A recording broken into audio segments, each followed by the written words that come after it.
آج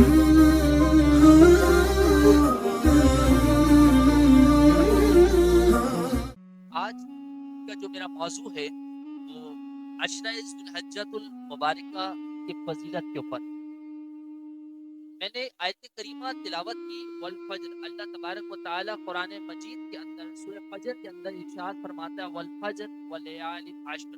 اللہ تبارک و تعالی نے قرآن کریم کے اندر 10 دن کی قسم کھائی ہے. 10 دنوں کی قسم کھائی ہے. مفسرین اکرام علیہم رضوان فرماتے ہیں سورہ فجر میں جو قسم کھائی گئی ہے وہ جو 10 دن کی قسم کھائی گئی ہے فرمایا وہ 10 دن بقرہ عید کے 10 دن ہوتے ہیں. ذوالحجۃ المبارکہ کے 10 دنوں. بات سمجھ آ رہی ہے میری آپ لوگوں کو؟ تو اللہ تبارک و تعالیٰ قرآن پاک کے اندر کسی بھی مہینے کی 10 دن کی قسم نہیں کھاتا، لیکن اللہ تبارک و تعالیٰ عشرہ ذوالحجۃ الحرام کے 10 دن کی قسم کھاتا ہے. یہ بات پتا چلتی ہے کہ رب کائنات عز و جل کے یہاں یہ جو 10 دن ہے یہ کتنے مبارک شب ہیں. کیا تو سبحان. اس کے دن بھی برکتوں والے اور اس کی راتیں بھی برکتوں والی. آج 28 ذوالقعدہ ہے اور قریب 2 یا 3 دن کے اندر ذوالحجۃ المبارکہ کا چاند نظر آ جائے گا. اور ذوالحجۃ المبارکہ کو ذوالحجۃ الحرام بھی کہا جاتا ہے، یعنی کہ یہ حرمت والے مہینوں میں سے. کیا تو سبحان اللہ. حرمت والے مہینے جو ہیں وہ اللہ تبارک و تعالیٰ کے نزدیک بڑے پیارے ہیں. جیسے ماہ رجب الحرام یہ بھی حرمت والا مہینہ ہے، ماہ محرم الحرام یہ بھی حرمت والا مہینہ ہے، اور ذوالحجۃ الحرام یہ بھی حرمت والا مہینہ ہے. تو اللہ تبارک و تعالیٰ کے حرمت والے مہینوں کی نظر ہے. رب کائنات عز و جل نے اس ماہ بقرہ عید کو، جسے ہم ماہ بقرہ عید کہتے ہیں، ذوالحجۃ الحرام ہے، اس ماہ میں بڑی برکتیں چھپا رکھی ہیں. یہی وہ مہینہ ہے جس مہینے میں لوگ قربانی کرتے ہیں، اور یہی وہ مہینہ ہے جس مہینے میں لوگ حج کا فریضہ سر انجام دیتے ہیں.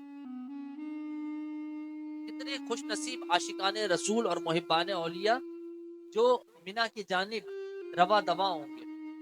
کتنے خوش نصیب عاشقان مصطفیٰ صلی اللہ علیہ وسلم جنہیں حج کے پروانے مل چکے ہوں گے. کتنے ہی لوگ، لاکھوں لوگ دنیا بھر سے عازم حج، مسافر حج بن رہے ہیں. اللہ اکبر. نصیب ہے ان کا جو حج پر جا رہے ہیں. اللہ تبارک و تعالیٰ ان کا صدقہ ہمیں عطا فرمائے. کیونکہ جو حج پر جاتا ہے نا، آپ یاد رکھیں کہ حج پر جانا کسی کے بس کا کام نہیں ہے. حج پر جانا دولت کا بھی کام نہیں. حج پر جانا پاسپورٹ اور ویزے کا کام بھی نہیں. آپ یاد رکھیں کہ یہ دین محمد صلی اللہ علیہ وسلم یہ دین ابراہیم ہے. کیا تو سبحان اللہ. ہم جب درود پاک پڑھتے ہیں، درود ابراہیمی جو سب سے بڑا درود شریف ہے، اسے کیا کہتے ہیں؟ درود ابراہیمی کہتے ہیں نا. تو درود ابراہیمی کیا ہے؟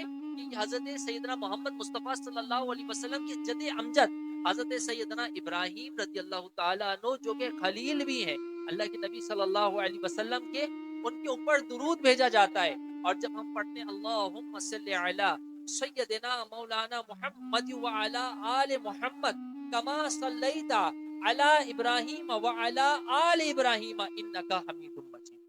اللہم بارک علی محمد وعلی آل محمد کما بارکت علی ابراہیم وعلی آل ابراہیم. اللہ اکبر. یہ درود پاک جب تک نہ پڑھیں نماز مکمل ہو سکتی نہیں. پتا چلا جب محمد صلی اللہ علیہ وسلم کا نام لینا ہے، جب آپ کے آل کے لیے کچھ مانگنا ہے تو آپ کو ابراہیم علیہ السلام اور آپ کے آل کا وسیلہ دینا پڑے گا. یہاں عقیدہ بھی ہمارا صاف ہوتا ہے، کیونکہ جو لوگ وسیلے کو نہیں مانتے وہ بھی درود ابراہیم ضرور پڑھتے ہیں. جب وہ درود ابراہیم پڑھتے ہیں، وہ بھی جو وسیلے کو نہیں مانتے نا، کہتے ہیں آپ وسیلے کو کیوں پیش کرتے ہو؟ تو ہم کہتے ہیں بغیر وسیلے کے ذرا نماز تو مکمل کر کے دکھاؤ.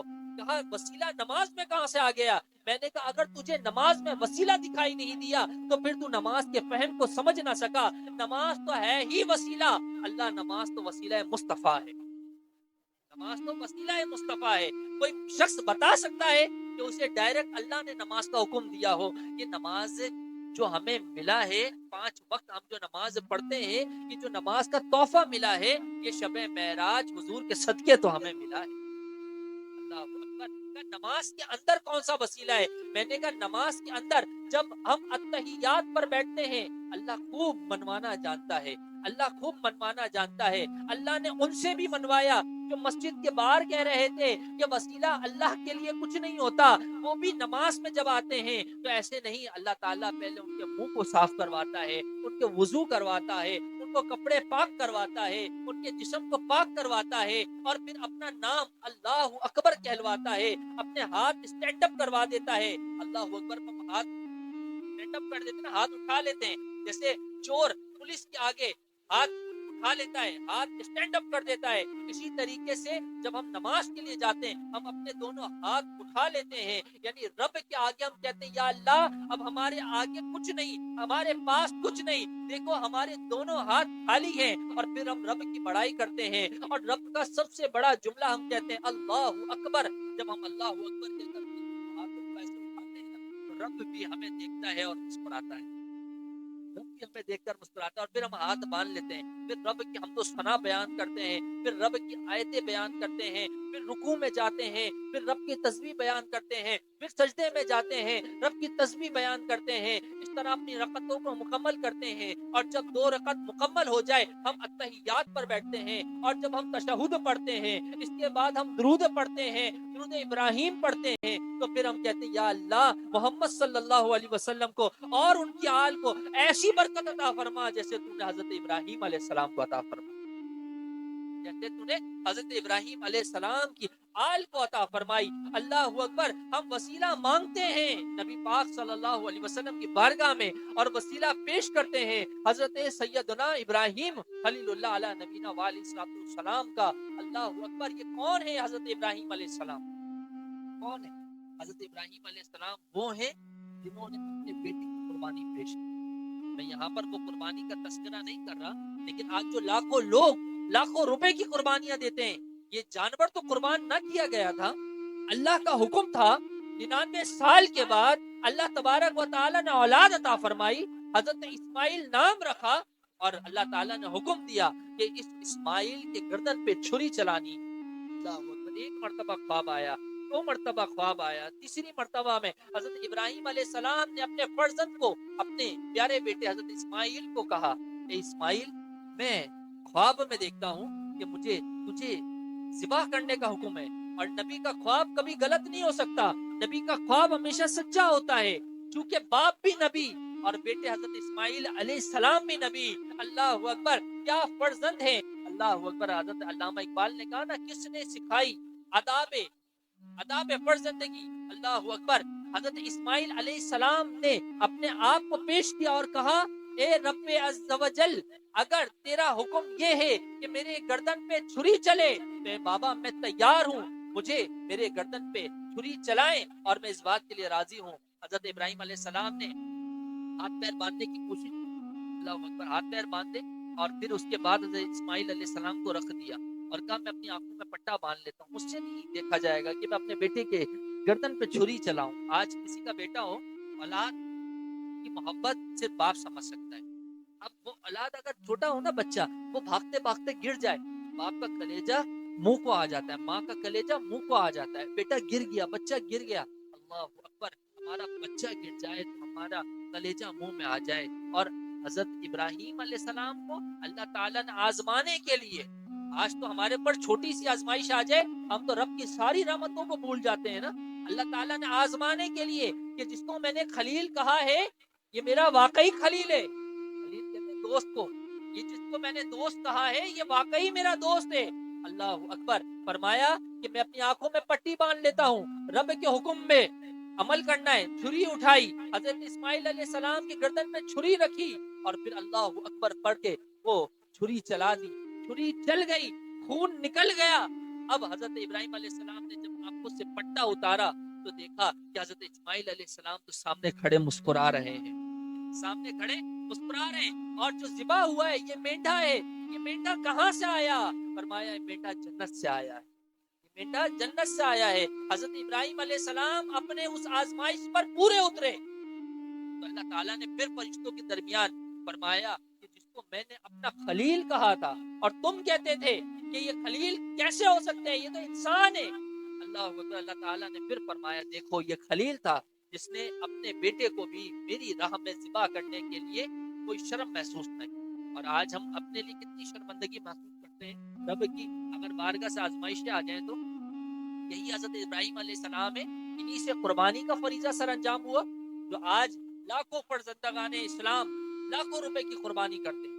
یاد رکھیں آپ قربانی ضرور کریں. اللہ نے آپ کو دی ہے نا اگر توفیق, آپ قربانی ضرور کریں.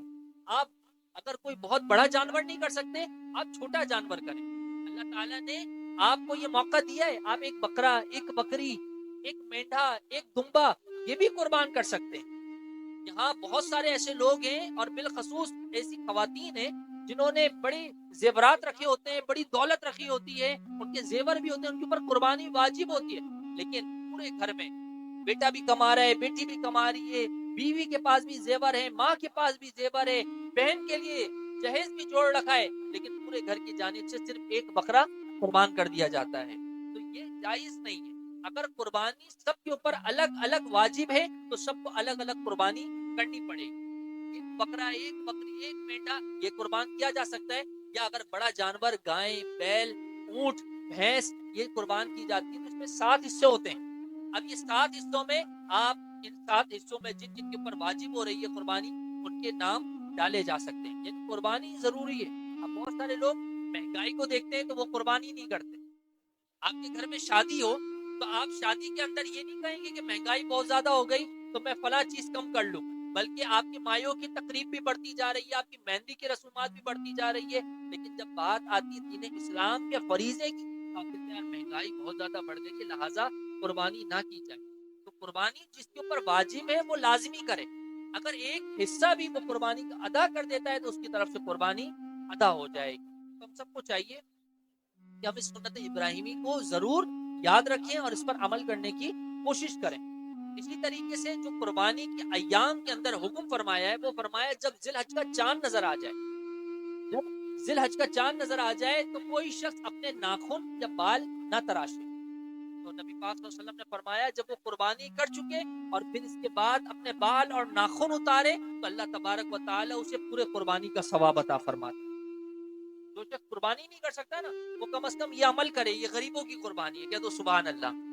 جو غریب جس کا دل تو ہے کہ اللہ مجھے دے تو میں قربانی کروں, لیکن اس کے پاس چونکہ استطاعت نہیں ہے, وہ مستحق ہے اور وہ قربانی نہیں کر سکتا, تو اسے چاہیے کہ جیسے ہی آسمان دنیا پر ذی الحجۃ الحرام کا چاند نظر آئے پھر وہ اپنے بال اور ناخن نہ کاٹے, اور 10 ذی الحجۃ الحرام تک کے وہ بال اور ناخن نہ کاٹے, حاجیوں سے مشابہت کر لے اور پھر اس کے بعد کاٹے تو اللہ تعالیٰ اسے قربانی کا ثواب عطا.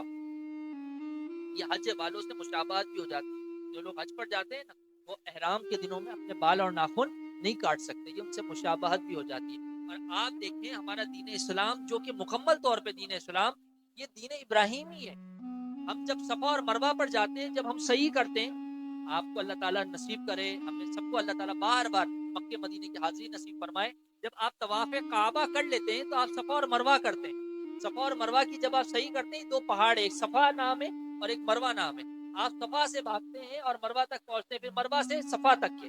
اس دوران بیچ میں گرین لائٹ جل رہی ہوتی ہے, وہاں پر حجاج کو ضروری ہے کہ وہ بھاگے, دوڑے, اور باقی جو حصہ ہے جہاں وائٹ لائٹ جل رہی ہوتی ہے وہاں پر وہ آرام سے بھی چل سکتا ہے, لیکن جہاں گرین لائٹ جل رہی ہوتی ہے وہاں پر بھاگنے کا حکم ہے. یہ اتنا پروٹوکول کیوں ہے, آپ اس بات کو سمجھیں. ہم جو کہتے ہیں نا اولیاء اکرام کے مزارات پہ کیوں جاتے ہو یا فلاں جگہ پر کیوں جاتے ہو, ان کی نسبتوں سے کیا ہوتا ہے. میں نے کہا جاؤ تم صفا اور مروہ کرنے جاؤ اور وہاں پر جہاں گرین لائٹ جل رہی ہو نا وہاں پر بھی چل کر جانا. تو جب آپ چل کر جا رہے ہوگے نا تو آپ کو حاجی کہے گا حاجی کیا ہوا, بھاگنا ہے, یہاں پر بھاگنا ہے. اب آپ کو وہاں بھاگنا ضروری ہے. وجہ کیا ہے؟ وجہ یہ ہے کہ دین اسلام کی اسلاف کی یادوں کو تازہ کرتی ہے. حضرت حاجرہ رضی اللہ تعالی عنہما اس جگہ پر بھاگی تھی. آج سے لے کر قیامت تک مومن جب جب عمرہ ادا کرے, حج ادا کرے, وہ اس جگہ جہاں گرین لائٹ جل رہی ہوگی وہاں بھاگے گا, کیونکہ وہاں پر اللہ کی بندی حضرت حاجرہ سلام اللہ علیہا بھاگی تھی اور وہاں بھاگنا ہے. اور پھر آب زمزم تک آنا ہے. آب زمزم کہاں سے آیا؟ حضرت اسماعیل نے جہاں اپنی ایڑیاں رگڑی تھی وہاں سے آب زمزم جاری ہو گئے. پورا دین اسلام یہ قربانی ہم کر رہے ہیں حضرت اسماعیل کی یاد میں. آج یہ قربانی ہم کر رہے ہیں حضرت ابراہیم کی یاد میں، انہوں نے سنت کو ادا کیا، ہم ان کی سنت کو ادا کر رہے ہیں۔ آج یہ حج پر جا رہا ہے، طواف کے بعد صفا اور مروہ کی سعی کر رہا ہے، اس صفا اور مروہ کی سعی میں وہ جہاں چل رہا ہے وہاں حضرت ہاجرہ چلی تھی، وہ جہاں دوڑ رہا ہے وہاں حضرت ہاجرہ دوڑی تھی۔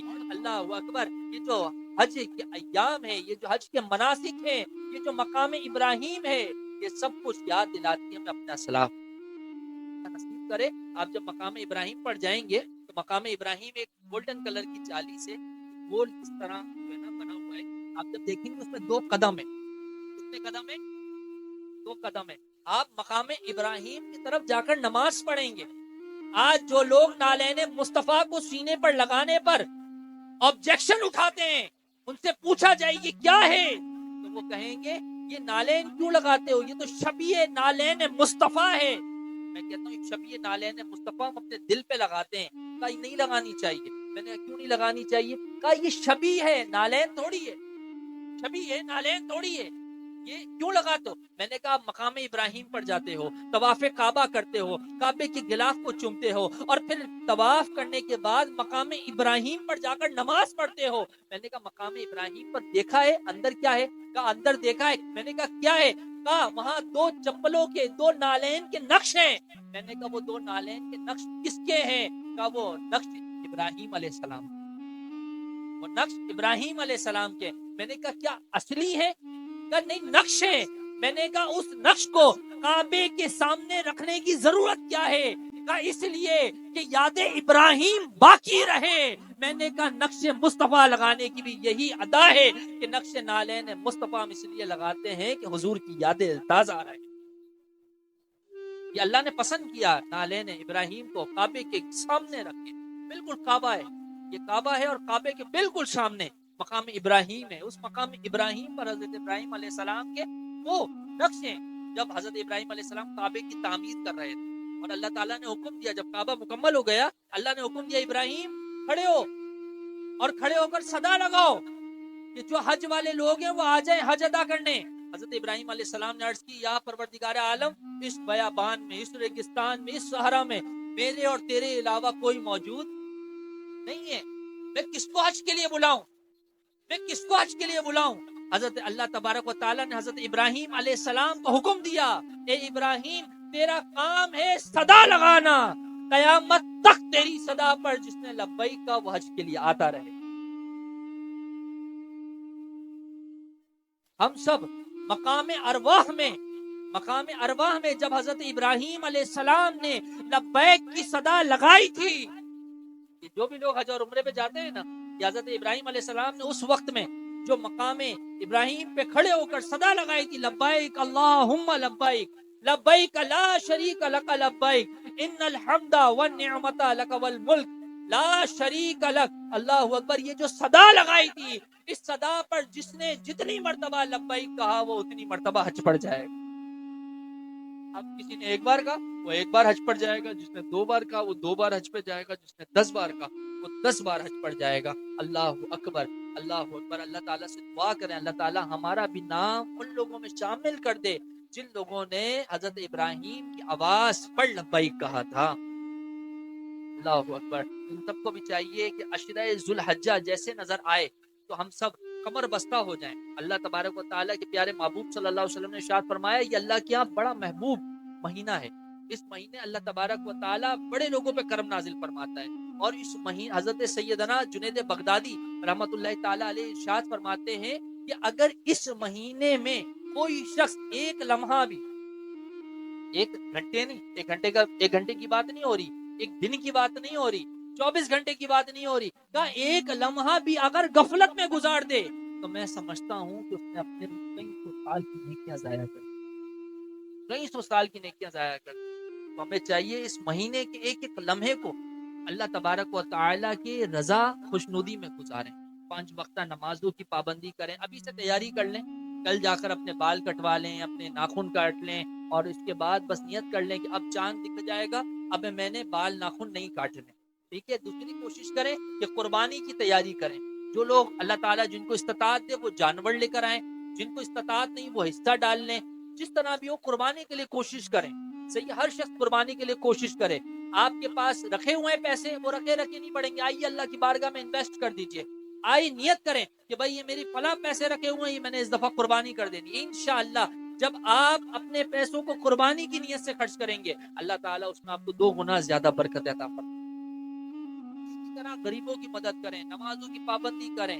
سورہ کوثر انشاءاللہ تعالیٰ اس مہینے میں پڑھا جانے والا خصوصی عمل ہے، انشاءاللہ تعالیٰ اس کی پابندی کریں. انشاءاللہ تعالیٰ محبان اولیاء اکیڈمی کے زیر اہتمام انشاءاللہ 10 روزہ عمل سورہ کوثر انشاءاللہ تعالیٰ پہلے ذوالحجہ سے 10 ذوالحجہ تک کروایا جائے گا. کیا تو سبحان اللہ. جتنے لوگ ہیں شامل، جتنے لوگ شامل ہیں انشاءاللہ تعالیٰ آن لائن انشاءاللہ تعالیٰ اس میں میری وہ خواتین جو گھروں میں وظائف پڑھتی ہیں وہ بھی انشاءاللہ تعالیٰ اس میں شامل ہو سکتے ہیں. بچے بڑے بوڑھے سب اس عمل خاص میں شامل ہو سکتے ہیں انشاءاللہ. یکم ذوالحجہ سے 10 ذوالحجہ تک محبان اولیاء اکیڈمی کے زیر اہتمام جہاں مختلف آن لائن کورسز ہوتے رہتے ہیں انشاءاللہ تعالیٰ 10 روزہ انشاءاللہ سورہ کوثر کا کورس بھی کروایا جائے گا، جس میں انشاءاللہ تعالیٰ سورہ کوثر کی زکوٰۃ بھی ادا کروائی جائے گی اور سورہ کوثر کی فضیلت اور سورہ کوثر کا خاص عمل کروایا جائے گا. سورہ کوثر آپ جانتے ہیں کون سی سورت ہے؟ یہ وہ سورت ہے جس کے اندر اللہ تعالیٰ نے قربانی کا ذکر کیا ہے. اِنَّا أَعْطَيْنَاكَ الْكَوْثَرَ فَصَلِّ لِرَبِّكَ وَانْحَرْ اِنَّ شَانِئَكَ هُوَ الْأَبْتَرُ. اس کے اندر اللہ تبارک و تعالیٰ نے کتنی چیزوں کا ذکر کیا ہے. سب سے پہلے کوثر کا ذکر کیا ہے، وہ کوثر جو ہمیں حضور کے ہاتھوں سے پینا ہے، وہ کوثر کا جام جو اللہ تعالیٰ کے پیارے حبیب صلی اللہ علیہ وسلم اپنے ہاتھوں سے پلائیں گے. اللہ اکبر. کوثر کا ذکر ہے اس کے اندر، کثرت کا ذکر ہے اس کے اندر. اللہ اکبر. ونہر ذبح کا ذکر ہے اس کے اندر، نہر کا ذکر ہے اس کے اندر، اور ابتر دشمن سے بچاؤ کا ذکر ہے اس کے اندر. کیا تو سبحان اللہ. تو دشمن کس کے پیچھے نہیں ہے؟ قربانی کون نہیں دیتا ہے؟ جام کوثر کون نہیں پینا چاہتا؟ تو سب یہ کرنا چاہتے ہیں. تو آئیے اس عمل خاص کے اندر محبان اولیاء اکیڈمی میں انشاءاللہ تعالی شامل ہو جائیں اور اس عمل سورہ کوثر کو بھی کریں. انشاءاللہ بے شمار برکتیں نصیب ہوں گی. اور بس اس دوران جو عشرہ ذوالحجہ ہے، اس دوران 2 جو ہے نا یہ آپ لازمی پڑھتے رہیں وظیفے. یہ 2 وظیفے کون سے؟ ایک تو وظیفہ اللہ اکبر اللہ اکبر، لا الہ الا اللہ واللہ اکبر اللہ اکبر وللہ الحمد، اسے تسبیح تحلیل بھی کہتے ہیں. اور دوسرا آپ میں سے جس کو شوق ہو نا، میرا تو بڑا پرانا وظیفہ ہے، بہت پرانا وظیفہ ہے. میں عشرہ ذوالحجہ میں اور بالخصوص حج والے دن، یوم عرفہ والے دن اس کی بڑی تکرار کرتا ہوں. اور میری نیت اللہ تعالیٰ اس وظائف کی برکت سے اللہ تعالیٰ ہمیں ایک وقت وہ بھی عطا فرمائے جب ہم منا کے خیموں میں بیٹھ کر یہ وظیفہ پڑھیں. اور وہ وظیفہ کیا ہے؟ وہ وظیفہ آئیے آنکھیں بند کر کے ہم سب پڑھیں. لبیک اللہم لبیک لبیک اللہم لبیک لبیک لبیک لا شریک لک لبیک ان الحمد والنعمت ان الحمد والنعمت لک والملک لا شریک لک لبیک. حاضر ہے حاضر ہے حاضر ہے حاضر ہے حاضر ہے حاضر ہے. اس لبیک کی صدائیں بار بار لگاتے رہنے کی توفیق عطا فرمائے. لبیک کا مطلب ہی حاضر ہونا ہے. کیا تو سبحان اللہ. لبیک کا مطلب ہی حاضر ہونا ہے. اور جب ہم رب کی بارگاہ میں کہتے ہیں لبیک لبیک لبیک یعنی حاضر حاضر حاضر، تو اللہ تعالیٰ دیکھتا ہے کہ یہ کعبے میں نہیں ہے، یہ حرم میں نہیں ہے، یہ پاکستان میں ہے، ہندوستان میں ہے، یہ وہاں سے لبیک کی صدائیں لگا رہا ہے. اسے بلاؤ یہ مینا کے خیموں میں بھی آ کے لبیک کی صدا. لبیک اللہم لبیک لبیک لا شریک لک لبیک ان الحمد والنعمت لک والملک لا شریک لک. لبیک اللہم لبیک لبیک لا شریک لک لبیک ان الحمد والنعمت لک والملک لا شریک لک. لبیک اللہم لبیک لبیک لا شریک لک لبیک ان الحمد والنعمت لک والملک لا شریک لک. سبحان اللہ سبحان اللہ.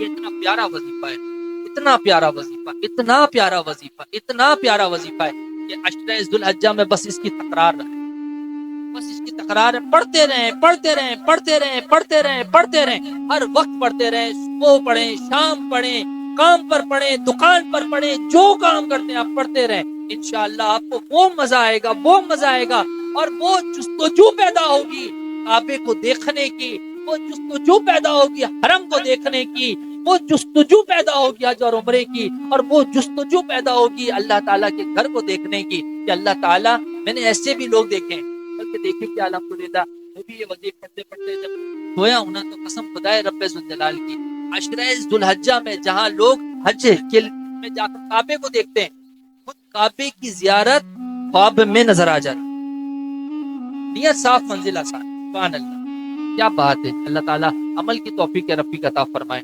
اور ایک اور بات میں آپ کو بتاؤں، کوئی شخص اگر کعبے سے محبت کرتا ہے، یہ دل والی بات ہے، سبحان اللہ، عشق کی بات ہے، عشق والے سمجھیں. روایتوں میں آیا، صوفیاؤں نے فرمایا، علماؤں نے فرمایا کہ جو کعبے سے محبت رکھے اور کعبے کے گرد طواف کے لیے لبیک پڑھتا رہے اور اسے خواب میں کعبے کی زیارت ہو جائے تو وہ اپنی زندگی میں خانہ کعبہ کو اپنی آنکھوں سے دیکھے گا ضرور.